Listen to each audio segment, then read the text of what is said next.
जय श्री महाकाल दोस्तों।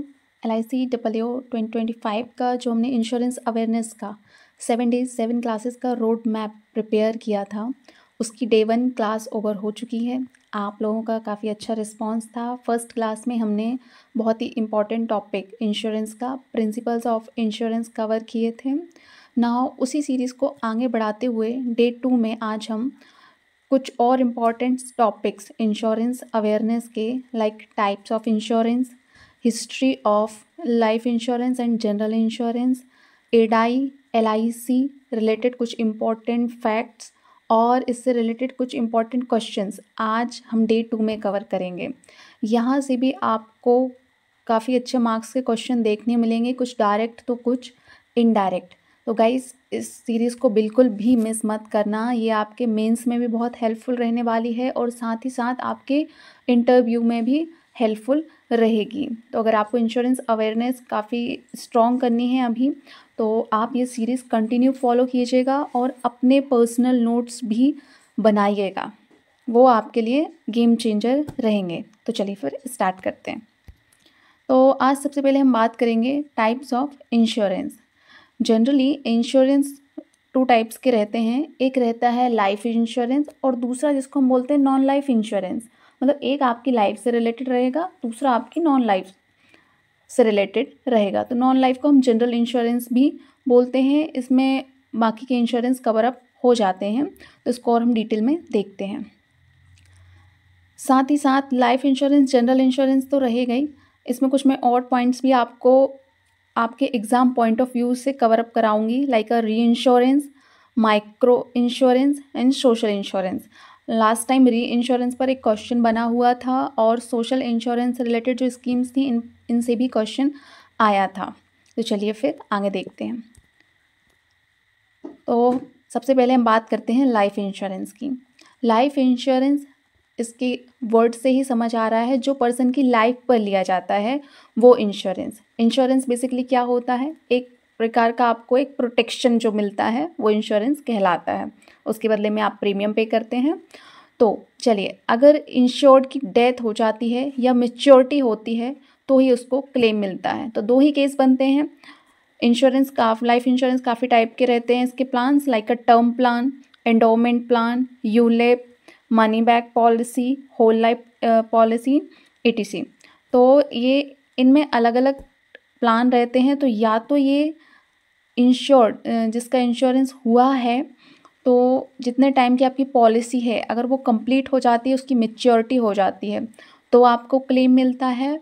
और इन केस बीच में अगर आपकी डेथ होती है, जो भी जिसने भी इंश्योरेंस लिया है, तो उसकी फैमिली में जो उसका नॉमिनी रहेगा उसको एक अच्छा अमाउंट दिया जाता है। तो इसमें कुछ प्लान्स रहते हैं, मैं थोड़ा सा इनके बारे में बात करती हूँ तो आपको ज़्यादा क्लियर होगा। तो ये देखिए, सबसे पहला हम बात करें टर्म प्लान की। तो टर्म प्लान क्या रहता है, इसमें सिर्फ और सिर्फ प्रोटेक्शन रहता है। इसको मैं आपको एक एग्जांपल से समझाती हूँ। जैसे मान लीजिए आप 54 इयर्स के हैं और आपने सोचा कि मैं अपनी 80 इयर्स तक, जब तक मैं कंप्लीट होऊंगा तब तक के लिए मैं एक टर्म प्लान ले ले रहा हूँ। इन केस मुझे कुछ होता है तो मेरी फैमिली को एक प्रोटेक्शन मिल जाएगा। कुछ होगा तो एक जो भी सम अश्योर्ड अमाउंट रहेगा आपका, उसमें वो आपकी फैमिली को पे कर दिया जाता है। तो इसमें सिर्फ और सिर्फ प्रोटेक्शन रहता है। हर महीने मंथली या एनुअली जैसा भी आपका प्लान रहेगा उस हिसाब से आपको प्रीमियम पे करना रहता है। तो इसमें बस ये रहता है कि इन केस जो आपने टाइम पीरियड रखा उस बीच में आपको कुछ होता है तो आपकी फैमिली को सम अश्योर्ड किया जाएगा। और अगर 80 प्लस अगर हो जाता है इंसान, तो फिर इस प्लान का फिर उसको नहीं मिलेगा अमाउंट। सेकंड आता है हमारा, इसी में एक और रहता है whole life policy. Whole life policy उसमें यह रहता है कि इंसान की डेथ होने पर भी मैच्योरिटी मिलती है और अगर वो ज़िंदा भी है तब भी उसको एक अमाउंट मिलता है, एक बेनिफिट मिलता है। तो बस इन दोनों में डिफरेंस ये हो जाता है कि प्रीमियम का डिफरेंस रहता है। सबसे कम प्रीमियम जो रहता है वो टर्म प्लान में रहता है, फिर धीरे धीरे जितना आपको बेनिफिट मिलेगा उस हिसाब से आपका प्रीमियम बढ़ता जाता है। थर्ड हम बात करें एंडोमेंट प्लान की, तो इसमें दोनों केस में पैसा मिलता है, डेथ पर भी और सर्वाइवल पर भी। इस केस में प्रीमियम सबसे ज़्यादा रहता है और टर्म इंश्योरेंस में सबसे कम। हाँ, होल लाइफ में क्या रहता है कि जब तक इंसान सर्वाइव कर रहा है तब तक उसको प्रीमियम पे करना रहेगा, इसका कोई टाइम पीरियड फिक्स नहीं रहता। उसके बाद उसकी फैमिली को बेनिफिट मिलता है होल लाइफ और टर्म प्लान में। और एंडोमेंट प्लान में डेथ और सर्वाइवल दोनों केस में प्रीमियम ज़्यादा रहेगा, फिर फैमिली को बेनिफिट मिलता है। फोर्थ हम बात करते हैं यूलिप। यूलिप से रिलेटेड एक क्वेश्चन बना हुआ था। यूनिट लिंक्ड इंश्योरेंस प्लान, इसका फुल फॉर्म होता है, ये किस टाइप का रहता है, ये एक प्रकार का इंश्योरेंस प्लस इन्वेस्टमेंट दोनों रहता है इसमें। एंडोमेंट में, टर्म प्लान में सिर्फ प्रोटेक्शन, एंडोमेंट प्लान में कुछ सेविंग्स भी हो जाती है, जो मैंने बोला था ना कि प्रॉफिट मिलता है फैमिली को, वो इसमें प्रॉफिट आ जाता है, और प्लस प्रोटेक्शन भी रहता है। और एंड यूलिप में क्या होता है, आपका इंश्योरेंस तो रहता ही है, आपका प्रोटेक्शन तो रहता ही है, साथ साथ में एक इन्वेस्टमेंट भी हो जाता है। तो ये प्लान इसलिए लेते हैं लोग क्योंकि एक उनका इंश्योरेंस भी हो रहा और इन्वेस्टमेंट पर्पज़ से, जैसे कंपनी आपसे फॉर एग्जांपल 1000 रुपीज़ का प्रीमियम ले रही है, तो वो अगर 500 आपके इंश्योरेंस प्रोटेक्शन में यूज़ करेगी तो 500 वो शेयर्स में इन्वेस्ट करती है। इसका ऐसा फिक्स रहता है कि जैसे 5 साल के लिए आपको एक आपका अमाउंट फिक्स करना ही है, प्रीमियम आपको पे करना ही है। और लोग इसको लेते भी हैं क्योंकि ये अपना जो ओल्ड टैक्स रिजीम अभी चल रहा था उसमें काफ़ी टैक्स बेनिफिट भी मिलता है 1.5 लाख तक का, सेक्शन 80C के अंडर में। कुछ इसी तरीके से रिलेटेड डिटेल में क्वेश्चन पूछा गया था, 4 to 5 पॉइंट्स दिए गए थे 2023 के एग्जामिनेशन में, और उसमें से बेनिफिट का पूछा गया था। तो ये मैं प्लान्स पे भी आपको एक, अगर आप चाहेंगे, आप इंटरेस्टेड रहेंगे, मैं लाइफ इंश्योरेंस के जितने भी प्लान्स हैं इन पर काफ़ी डिटेल में वीडियो लेकर आऊँगी। तो ये रहता है यूलिप प्लान हो जाता है, और एक टाइम पीरियड के बाद इसमें काफ़ी अच्छा अमाउंट आपको मिलता है। ये यूनिट ट्रस्ट ऑफ इंडिया के थ्रू इसको लॉन्च किया गया था 1971 में। चलिए देन हम बात करते हैं, हाँ एक क्वेश्चन, जैसे एक क्वेश्चन किस टाइप का, भी नॉर्मल एक क्वेश्चन ले लेते हैं। जैसे LIC का एक फ्लैगशिप इंश्योरेंस प्लान कौन सा है जो रिस्क कवर के साथ साथ सेविंग भी देता है, तो ऊपर ही लिखा हुआ है सेविंग प्लस प्रोटेक्शन, वो हमारा एंडोमेंट प्लान हो जाएगा। और सेविंग से प्रोटेक्शन वो टर्म प्लान रहेगा, इंश्योरेंस प्लस प्रोटेक्शन वो हमारा यूलिप प्लान रहेगा। होल लाइफ प्लान होता है, मनी बैक पॉलिसी भी आती हैं, तो उसमें अलग अलग प्लान्स रहते हैं इसके। वो डिपेंड करता है, वो टाइम पीरियड पे डिपेंड करता है, उसके प्रीमियम पर डिपेंड करता है। जिस तरीके से आप मतलब हमने जो फर्स्ट डिटेल पढ़ी थी ना, जो प्रिंसिपल पढ़े थे अटमोस्ट गुड फेथ, तो उसमें जैसे इंश्योरर को पूरा डिटेल देनी रहती है, तो वो ये प्लान्स के बारे में आप पूरा डिटेल बताइए कस्टमर को, जो हमारा इंश्योर्ड है वो उसको अपनी डिटेल बतानी रहेगी, उसके अकॉर्डिंग वो अपने प्लान डिसाइड कर सकते हैं। चलिए नेक्स्ट हम बात करते हैं जनरल इंश्योरेंस की। तो आपने देख लिया लाइफ इंश्योरेंस में ये हमारे प्लान्स कवर होते हैं। सेकेंड हम बात करते हैं जनरल इंश्योरेंस।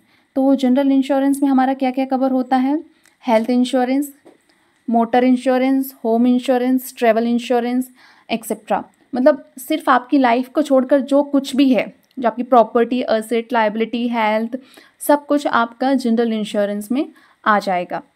हेल्थ इंश्योरेंस में जैसे आपका हॉस्पिटलाइजेशन का जो भी खर्चा आता है, जो भी ट्रीटमेंट कॉस्ट आती है, वो आपके हेल्थ इंश्योरेंस प्लान्स आते हैं तो वो उनमें कवर होती है, वो आपकी बीमा कंपनी पे करेगी, आपको कुछ नहीं पे करना रहता है अगर आपने हेल्थ इंश्योरेंस लिया रहा होता है। सेकेंड हम बात करें मोटर इंश्योरेंस की, तो मोटर इंश्योरेंस में 2 टाइप का इंश्योरेंस चलता है, एक थर्ड पार्टी और उसके साथ ही चलता है ओन डैमेज। जो थर्ड पार्टी इंश्योरेंस है वो मोटर व्हीकल एक्ट 1988 के अंदर इंश्योरेंस ये वाला मैंडेटरी है, थर्ड पार्टी मोटर इंश्योरेंस। और ओन डैमेज में आप लेना चाहें तो ले लीजिए, इसमें इनकेस एक्सीडेंट होता है तो सामने वाले को तो पे हो गई, और अगर थर्ड पार्टी इंश्योरेंस में और अगर ओन डैमेज है तो आपके लिए भी कुछ होता है तो उसकी भरपाई भी कौन करेगा, इंश्योरेंस कंपनी करेंगी। होम इंश्योरेंस में क्या क्या आता है, हमारा फायर आ गया, फ्लड कवर आ गया, ये हमारे होम इंश्योरेंस में आ जाएंगे। फायर से जैसे अभी लास्ट वीडियो में मैंने फायर से रिलेटेड एग्जाम्पल बताया था आपको, तो उस टाइप के ये सारे अलग अलग इंश्योरेंस रहते हैं, वो हमारे होम इंश्योरेंस में कवर हो जाएंगे। ट्रैवल इंश्योरेंस में जब भी आप ट्रैवल करेंगे तो उससे रिलेटेड भी एक्सीडेंट इंश्योरेंस हो गया, लॉस ऑफ बैगेज हो गया, इसके अलग अलग प्लान्स चलते हैं, तो वो हमारे ट्रैवल इंश्योरेंस में हो जाएंगे। इंश्योरेंस काफ़ी टाइप की मिलते हैं। मोबाइल, अगर आपने मोबाइल काफ़ी ब्रांडेड मोबाइल लेकर रखा है, लोग उसका भी इंश्योरेंस कराते हैं। थेफ्ट से रिलेटेड कुछ उसमें मिस्टेक हो जाती है, तो इंश्योरेंस तो बहुत कुछ है। ये तो डिटेल में अभी हम सिर्फ इसका एक ओवरव्यू लेते चल रहे हैं। नेक्स्ट हम बात करते हैं री इंश्योरेंस। मैंने कुछ बोला था, कुछ इंपॉर्टेंट पॉइंट्स आपको बताऊंगी, तो हम उन पर भी बात करते हैं। तो री इंश्योरेंस बेसिकली होता क्या है? जब एक इंश्योरेंस कंपनी अपना रिस्क दूसरी इंश्योरेंस कंपनी को ट्रांसफ़र करती है, तो वो हमारा री इंश्योरेंस कहलाता है। आप कहेंगे कि ये तो क्या समझ ही नहीं आया, इंश्योरेंस कंपनी क्यों अपना रिस्क कहीं और ट्रांसफ़र करेगी? तो री इंश्योरेंस, जब एक insurance company for example LIC, SBI life, ICICI prudential, ETC अपने कस्टमर को पॉलिसी देती हैं, तो वो अपने रिस्क अपने ऊपर लेती हैं। लेकिन कभी कभी रिस्क इतना बड़ा भी हो सकता है कि कंपनी के लिए अकेले बेयर करना मुश्किल हो जाता है। तो इस केस में कंपनीज क्या करती हैं, इंश्योरेंस कंपनी अपने रिस्क का एक हिस्सा दूसरी इंश्योरेंस कंपनी को ट्रांसफ़र कर देती हैं। तो इसे ही हम री इंश्योरेंस कहते हैं, ताकि कुछ मान लीजिए उनको कोई बड़ा लॉस हो जाए तो कभी वो अमाउंट पे ना कर पाएँ या कुछ इशू आ जाए, तो जो सेकंड इंश्योरेंस कंपनी है वो उस टाइम पे उनकी हेल्प करती है। इसको हम एक एग्जांपल से समझते हैं। मान लीजिए एक एयरलाइन कंपनी है जिसका 1000 करोड़ का इंश्योरेंस अपने प्लेन्स के लिए उन्होंने लेके रखा है। फॉर एग्जांपल LIC ने ही उनका इंश्योरेंस किया, तो इनकेस एक्सीडेंट हो जाता है तो इतना बड़ा क्लेम देना एक इंश्योरेंस कंपनी के लिए मुश्किल हो सकता है। तो इस केस में क्या करती हैं कंपनीज, इंश्योरेंस कंपनीज, तो जैसे LIC है तो LIC ना अपने रिस्क का एक हिस्सा, जो इंडिया में बात करें तो इंडिया में सिर्फ एकमात्र ही ऐसी कंपनी है GIC री जो री इंश्योरेंस करती है। और इंटरनेशनल री इंश्योरेंस कंपनी हुई जैसे म्यूनिक री, स्विस री, कोई इनको दे सकती है, वो LIC पे डिपेंड करता है, तो उनसे वो अपना री इंश्योरेंस करा लेती हैं। तो इस तरीके से ये भी सेफ चलती हैं और आगे कभी कोई ऐसा रिस्क आ जाए तो उसको कवर करने में भी फिर री इंश्योरेंस कंपनीज हेल्प करती हैं। तो आपको याद रखना है इंडिया में सिर्फ एकमात्र है, कौन सी है वो? GIC, जनरल इंश्योरेंस कॉरपोरेशन री।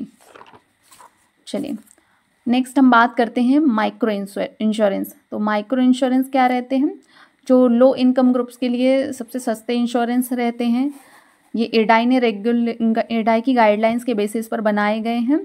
फॉर एग्जांपल जैसे PMJGY, प्रधानमंत्री जीवन ज्योति बीमा योजना, इसका प्रीमियम रहता है 436। इसमें 2 लाख का आपका इंश्योरेंस कवर रहता है। इन केस आपका किसी भी टाइप से आपकी डेथ होती है तो आपकी फैमिली को 2 लाख रुपए दिए जाते हैं। गवर्नमेंट स्कीम्स में भी आ जाता है और ये एक माइक्रो इंश्योरेंस रहते हैं। इसी तरीके का रहता है प्रधानमंत्री सुरक्षा बीमा योजना, वो भी मात्र 20 रुपये में।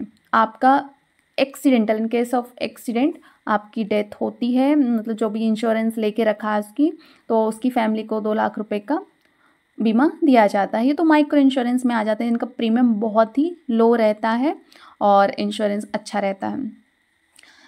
देन बात करते हैं कुछ की टर्म्स की बात करते हैं। फर्स्ट ऑफ ऑल प्रीमियम, जो मैंने लास्ट टाइम भी बताया था, प्रीमियम जो आप पैसा देते हो रेगुलरली कंपनी को। फिर इसके बाद सम अश्योर्ड। सम अश्योर्ड वही कि इन केस डेथ होती है बीच में इंश्योर्ड की, तो जो एक अमाउंट, फिक्स्ड अमाउंट दिया जाता है कि इतने अमाउंट का हमने आपको इंश्योरेंस दिया है, तो वो जो फिक्स अमाउंट मिलता है, मिनिमम गारंटेड पे आउट, वो कहलाता है सम अश्योर्ड। नॉमिनी कौन होता है? जिसको क्लेम मिलेगा इन केस ऑफ डेथ। फिर सरेंडर वैल्यू, ये मैंने ये इसलिए रखे हैं, इनमें ये 2 पॉइंट आपको बताना है, surrender value and paid up policy. तो सरेंडर वैल्यू क्या होती है? अगर पॉलिसी बीच में छोड़ दी तो जो अमाउंट मिलेगा उसको सरेंडर वैल्यू कहते हैं। इनकेस कोई पूरा अमाउंट नहीं पे कर पाया, उसने बीच में पॉलिसी अपनी छोड़ दी, तो वो पैसा रिटर्न भी ले सकता है। तो जितना भी उसने प्रीमियम दिया रहता है वो जो वापस लेता है, तो वो फिर सरेंडर वैल्यू कहलाती है। फिर अब हम बात करते हैं पेड अप पॉलिसी। तो प्रीमियम बंद करने के बाद पॉलिसी रिड्यूस्ड बेनिफिट के साथ चलती रहेगी। क्या रहता है, अगर इनकेस आप प्रीमियम नहीं पे कर पाए, एक फिक्स टाइम तक आपने प्रीमियम पे किया और फिर आप किसी रीज़न की वजह से आगे अगर कंटिन्यू नहीं कर पा रहे हैं, तो वहाँ पे फिर आपकी पॉलिसी बंद नहीं होती है। उस पॉलिसी को बोला जाता है पेड अप पॉलिसी। सिर्फ प्रीमियम बंद कर दिया जाता है और कुछ रिड्यूस बेनिफिट्स थोड़े कम करके उस पॉलिसी को कंटिन्यू रखा जाता है। तो ये एक एग्जांपल इसलिए कैसे आ सकता है कि a person stopped paying premium after 3 years, his policy continues with reduce benefit. तो ये क्या कहलाएगा? हमारा paid up policy. Now next, अब बहुत इंपॉर्टेंट हिस्ट्री ऑफ इंश्योरेंस। इससे भी आपको 1 से 2 क्वेश्चन मिल सकते हैं एग्ज़ाम में, थोड़ा घुमा फिरा कर पूछते हैं, तो इसको भी हमें डिटेल में समझना है। तो चलिए बात करते हैं हिस्ट्री ऑफ इंश्योरेंस। इसमें भी हम लाइफ इंश्योरेंस और नॉन लाइफ इंश्योरेंस के बारे में बात करेंगे। तो सबसे पहले हम बात करते हैं 1818 में। सबसे पहली लाइफ इंश्योरेंस कॉरपोरेशन कंपनी कौन सी थी? First life insurance company in India, oriental life insurance company. Europeans के द्वारा बनाई गई ये कंपनी थी। कहाँ पर थी ये? कोलकाता में। तो आपको याद रखना है, डेट याद रखना है, ईयर याद रखना है, 1818। First life insurance company in India, नाम था उसका oriental life insurance company by Europeans, established in Kolkata. फिर ये कुछ टाइम बाद 1834 में ये फेल हो गई थी। देन उसके बाद आई थी, इसमें एक और बीच में आई थी मद्रास इक्विटेबल 1829 में। ये सेकेंड इंश्योरेंस बिजनेस कंपनी थी मद्रास प्रेसिडेंसी में। फिर उसके बाद ये आती है हमारी Bombay mutual life assurance society. ये फर्स्ट इंडियन कंपनी थी जो इंडियंस के थ्रू बनाई गई थी। तो ये कब बनाई गई थी? हमारी 1870 में। तो ये नाम भी आपको याद रखना है, Bombay mutual life assurance society, first Indian life insurance company. और फर्स्ट इंश्योरेंस कंपनी थी हमारी ओरिएंटल लाइफ इंश्योरेंस कंपनी। ठीक है, अब इसके बाद हाँ, अब इसको मैं अभी आपको GIC वाले उसमें कवर कराऊंगी, इंडियन मर्केंटाइल इंश्योरेंस कॉरपोरेशन। ये फर्स्ट जनरल इंश्योरेंस कंपनी थी। यहाँ हमने जो तो बात की है ऊपर वो लाइफ इंश्योरेंस थी, और नीचे जो बात की वो एक जनरल इंश्योरेंस कंपनी थी 1906 में जो बनी थी हमारी इंडियन मर्केंटाइल इंश्योरेंस कंपनी। फिर क्या हुआ, जब आज़ादी के बाद उस टाइम तक इंश्योरेंस कंपनीज इतनी ज़्यादा हो चुकी थी कि काफ़ी फ्रॉड बढ़ चुके थे, समझ ही नहीं आ रहा था, कोई उनको रेगुलेट करने वाला ही नहीं था। तो फिर 1956 में गवर्नमेंट ने सोचा कि अब सारी जितनी भी कंपनीज हैं उनका ओवरटेक कर लिया जाए। तो इन 1956 में 245 प्राइवेट इंश्योरर्स को मर्ज करके एक कंपनी बनाई गई, एक LIC का इस्टेब्लिशमेंट हुआ, द लाइफ इंश्योरेंस कॉरपोरेशन, इसको क्रिएट किया गया। तो आप समझ सकते हैं जिस LIC का हम एग्ज़ाम देने का सोच रहे हैं वो 245 प्राइवेट इंश्योरर्स को मर्ज करके बनी हुई कितनी बड़ी कंपनी है ये LIC। अभी लेटेस्ट में जो करंट अफेयर्स में न्यूज़ चल रही है, LIC अब सेकेंड लार्जेस्ट इंश्योरेंस कंपनी बन चुकी है हमारे वर्ल्ड की। ये इसने जापान को पीछे छोड़ दिया है, और फर्स्ट पे है चाइना, सेकेंड पर है हमारी LIC। आगे चल के मैं आपको करंट अफेयर्स रिलेटेड, जितने भी इंश्योरेंस से रिलेटेड करंट अफेयर्स रहा है उसका भी एक अलग से वीडियो बनाऊंगी जिसमें हम काफ़ी इंपॉर्टेंट टॉपिक्स पर बात करेंगे। तो जब ये 1956 में LIC को इस्टेब्लिश किया गया 245 प्राइवेट इंश्योरेंस कंपनीज को मर्ज करके, तो गवर्नमेंट ने इसको ओवरटेक किया, सेंट्रल गवर्नमेंट ने। और उस टाइम पे जो कैपिटल रखी गई थी वो थी 5 crore from government of India. With a capital of 5 crore the life insurance corporation अपना इस्टेब्लिश हुई। तो हमारा अब हम बात करते हैं फिर 1972 में जनरल इंश्योरेंस बिजनेस एक्ट। जिस तरीके से ये लाइफ इंश्योरेंस कंपनीज का प्राइवेटाइज मतलब वो किया गया, उनको मर्ज करके नेशनलाइजेशन किया गया, वैसे ही 1972 में जितनी भी जनरल इंश्योरेंस कंपनीज थी उनका भी मर्जर करने के बाद, उनका नेशनलाइजेशन करने के बाद कितनी कंपनी थी वो टोटल 107 कंपनीज, 107 कंपनीज को मर्ज करके 4 public sector undertakings insurance companies बनाई गई। तो वो अभी लेटेस्ट में काम भी कर रही हैं। तो वो 4 कंपनीज हैं हमारी, नेशनल इंश्योरेंस कंपनी लिमिटेड, ये देखिए जनरल इंश्योरेंस बिजनेस एक्ट 1972 लाया गया, गिबना एक्ट, इसको याद रखना है आपको। इसके थ्रू नेशनलाइजेशन प्रोसेस किया गया जनरल इंश्योरेंस कंपनीज का। 107 इंश्योरर को मर्ज करके 4 कंपनीज बनाई गई जिनके नाम थे first national insurance companies limited, और ये चारों कंपनी अभी भी काम कर रही हैं, जिसको हम बोलते हैं NICL। सेकेंड हमारा the new India assurance company limited, third the oriental insurance company limited, and the fourth the United India insurance company limited. तो आप समझ सकते हैं इंश्योरेंस काफ़ी अच्छा मार्केट में भी वर्क कर रहा है, चारों कंपनीज भी अच्छी ग्रोथ चल रही हैं, इनकी वैकेंसीज भी आपने देखी हैं। तो नेक्स्ट फिर क्या होता है, हाँ एक चीज़ और याद रखना, ये जो 4 कंपनीज बनी थी, एक सेकेंड, ये जीआईसी जो गिवना एक्ट आया था उसके बाद ये 4 कंपनीज बनाई गई थी और तभी 1972 में हमारा general insurance corporation of India जो जीआईसी की अभी हमने बात की थी उसका एस्टैब्लिशमेंट हुआ था। तो उस टाइम पे फिर इन चारों कंपनीज को रेगुलेट करने के लिए उसके अंडर में इन चारों कंपनी को रखा गया था 1973 में। लेकिन फिर बाद में 2002 में इसको डीलिंक करके चारों सब्सिडरीज को इंडिविजुअल वर्क करने के लिए इंडिपेंडेंट कंपनीज की तरह वर्क करने के लिए छोड़ दिया गया और जो हमारी जीआईसी है उसको एक री इंश्योरेंस कंपनी बना दिया गया। तो ये हिस्ट्री रही थी हमारी लाइफ इंश्योरेंस और जनरल इंश्योरेंस की अभी तक। लेकिन आपने देखा होगा इतने लंबे टाइम की हमने बात कर ली, लेकिन जिस तरीके से बैंकों को रेगुलेट करने के लिए आरबीआई है, इनको कोई रेगुलेट करने वाला ही नहीं है। लाइफ इंश्योरेंस में हमने देखा नहीं, जीआईसी में हाँ जनरल इंश्योरेंस की बात करें तो 4 कंपनीज को रेगुलेट जीआईसी के अंडर में करा दिया गया था, लेकिन फिर बाद में उनको भी फ्री कर दिया गया। तो फिर क्या हुआ ना, मल्होत्रा कमेटी की रिकमेंडेशन आई, गवर्नमेंट ने एक कमेटी बनाई कि जो इंश्योरेंस चल रहा है ये इसमें कोई रेगुलेशन तो है ही नहीं, तो इसके लिए उन्होंने मल्होत्रा कमेटी को बनाया। तो मल्होत्रा कमेटी को हेड किया आर.एन. मल्होत्रा जी ने, जो थे फॉर्मर गवर्नर ऑफ आरबीआई। उन्होंने 1993 में जब इसका कमेटी का वो इस्टेब्लिशमेंट हुआ तो उन्होंने 1993 में एडा को इस्टेब्लिश करने के लिए प्रपोजल दिया। फिर 1994 में ये रिपोर्ट सबमिट हुई और एडा को एक ऑटोनोमस बॉडी बनाया गया जो रेगुलेट और डेवलपमेंट देखे इंश्योरेंस सेक्टर का, ऐसा एक प्रस्ताव रखा गया कि एडा बननी चाहिए।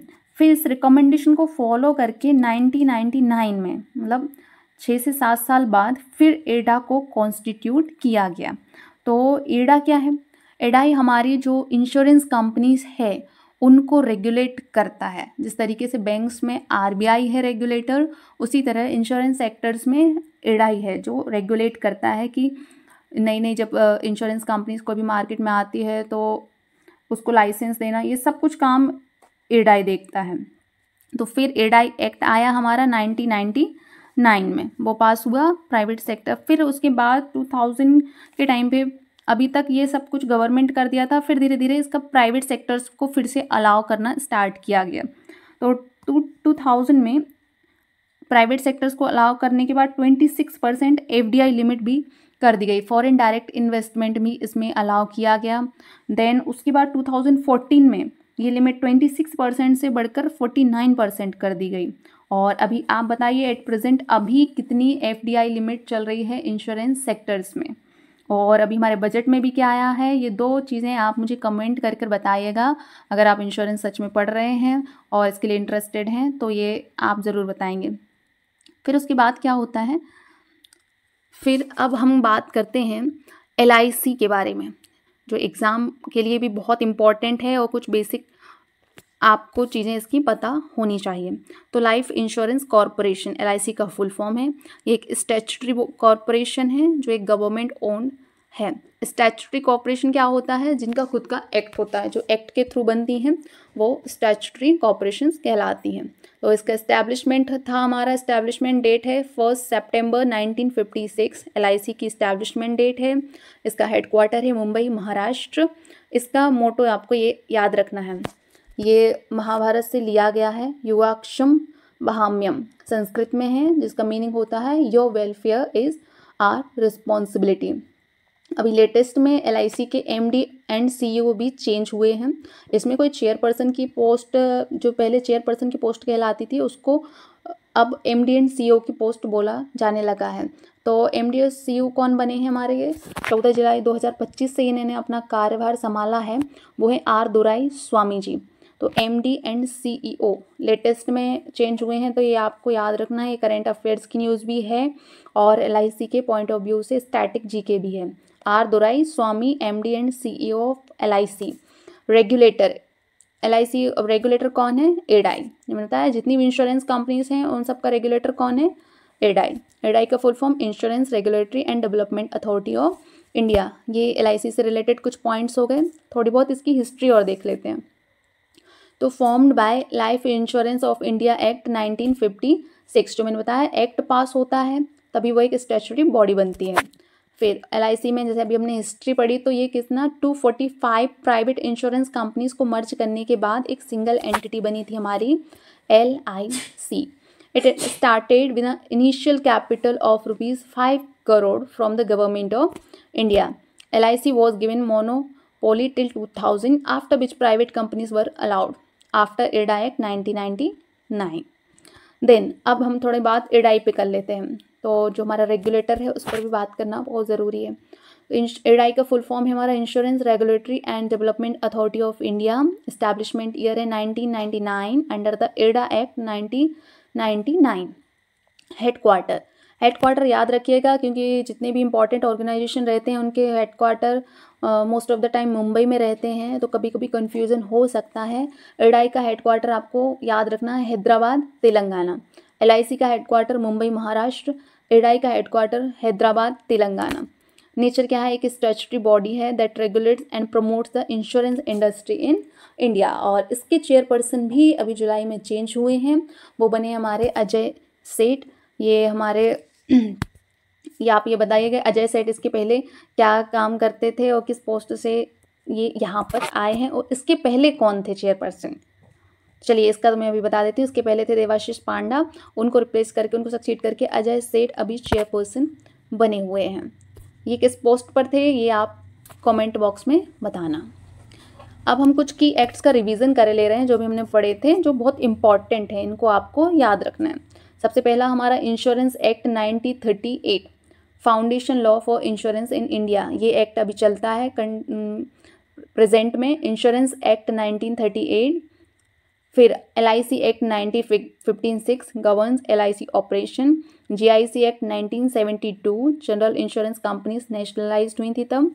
IRDA act 1999 regulator for entire insurance sector. आप इनके पर्सनल नोट्स भी बनाइएगा. यहाँ से वीडियो लेक्चर से देखकर मैंने भी ऐसे ही प्रिपरेशन किया, और आप मानेंगे नहीं, इस तरीके से जब हम पढ़ते हैं ना तो हमें रिकॉल बहुत अच्छा होता है.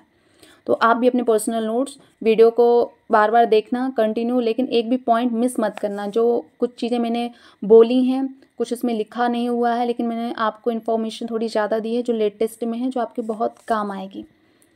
अब कुछ एग्ज़ाम फोकस्ड कुछ रिवीजन कर ले रहे हैं. कुछ क्वेश्चंस के सिंपल ही रखे हैं इसमें. तो जैसे first insurance company in India तो हमारी कौन सी थी, ओरिएंटल लाइफ इंश्योरेंस कंपनी 1818 में बनी थी. आप बताइएगा फर्स्ट जनरल इंश्योरेंस कौन सी थी.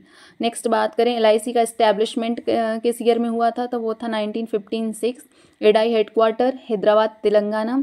FDI limit in insurance sectors कब हुई थी, 2021 से ऑनवर्ड्स थी 74%. अभी लेटेस्ट में जब बजट में आया है प्रपोज किया गया है तो मुझे वो लिमिट आप कमेंट बॉक्स में बताइएगा. Which act consolidate insurance law in India, तो वो हमारा कौन सा है, इंश्योरेंस एक्ट 1938. तो ये हमारे इंपॉर्टेंट हमने सारे टॉपिक्स इसमें कवर किए. History, types of insurance, important acts, LIC, IRDAI. तो गाइस अगर आपको ये पसंद आ रही है सीरीज़ तो प्लीज़ आप लाइक करना और सब्सक्राइब करना चैनल. उससे मुझे थोड़ा मोटिवेशन मिलता है क्योंकि मैं भी अभी अपने गोल पर फोकस कर रही हूँ, अपनी जॉब कर रही हूँ. लेकिन हाँ, आप लोगों के कमेंट देखकर, आप लोगों की रिक्वायरमेंट को देखकर मैं ये वीडियोस आप लोगों के लिए ला रही हूँ. तो वो मुझे मोटिवेशन मिलती है जब आप उसको लाइक करते हैं, सब्सक्राइब करते हैं. तो इसी सीरीज़ को और अगर आप चाहते हैं कि मैं कंटिन्यू रखूं, मैं अपने पर्सनल नोट्स आप लोगों के साथ शेयर करूं, तो प्लीज़ आप इसको शेयर भी कीजिए और सब्सक्राइब भी कीजिए. All the best. मिलते हैं नेक्स्ट थर्ड डे में.